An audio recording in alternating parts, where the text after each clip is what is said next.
இந்தியாவில் நடைபெற்ற முக்கிய மீட்பு நடவடிக்கைகள் வெரி வெரி இம்பார்ட்டன்ட் இது சரியா. வரக்கூடிய குரூப் 4க்கு முக்கியமான ஒரு கரண்ட் அஃபேர்ஸ் இது. நோட் பண்ணி வச்சுங்க, முக்கியமான நோட்ஸ். ஃபர்ஸ்ட் என்ன ஆபரேஷன் பாத்தீங்க அப்படின்னா ஆபரேஷன் சுக்கூன் அப்படின்னா இஸ்ரேல் மற்றும் லெபனான் 2006 நடைபெற்ற ஒரு மீட்பு நடவடிக்கை. அடுத்து பாத்தீங்கன்னா ஆபரேஷன் சேஃப் ஹோம் கம்மிங் சொல்லக்கூடியது லிபியாவில் உள்ள இந்தியர்களை மீட்பதற்கான ஒரு மீட்பு நடவடிக்கை 2011. அடுத்து பாத்தீங்கன்னா ஆபரேஷன் மைத்ரி நேபாளத்துல நடைபெற்றது 2015 மீட்பு நடவடிக்கை. ஆபரேஷன் ராகத் சொல்லக்கூடியது ஏமன் நாட்டுல 2015 நடைபெற்ற ஒரு மீட்பு நடவடிக்கை. அடுத்து பாத்தீங்கன்னா ஆபரேஷன் சமுத்திர சேது COVID-19 2020 நடைபெற்ற ஒரு மீட்பு நடவடிக்கை. இது கப்பல் மெயினா ஓகேவா, கப்பல் கடல் நடைபெற்ற ஒரு ரெஸ்கியூ நடந்தது.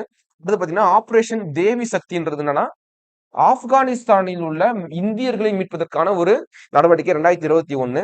ஆபரேஷன் கங்கா உக்ரைன் போர் 2022. ஆபரேஷன் காவேரி பாத்தீங்கன்னா சூடான் 2023. ஆபரேஷன் அஜய் என்பதுன்னா இஸ்ரேல் போர் ஓகேவா, 2023 நடைபெற்ற இஸ்ரேல் போர்ல இந்தியரை மீட்பதற்கான ஒரு நடவடிக்கை. ஆபரேஷன் தோஸ் என்றதுன்னா துருக்கி நிலநடுக்கத்தில் ஏற்பட்ட மீட்பு நடவடிக்கை 2023. அதே போல ஆபரேஷன் கருணா என்பது என்னன்னா மியான்மர் மொகா புயல் ஓகே 2023 நடைபெற்ற ஒரு மீட்பு நடவடிக்கை. ஆபரேஷன் சிந்து தற்பொழுது 2025 ஈரான்ல உள்ள இந்தியர்களை மீட்பதற்கான ஒரு நடவடிக்கை. தேங்க்யூ.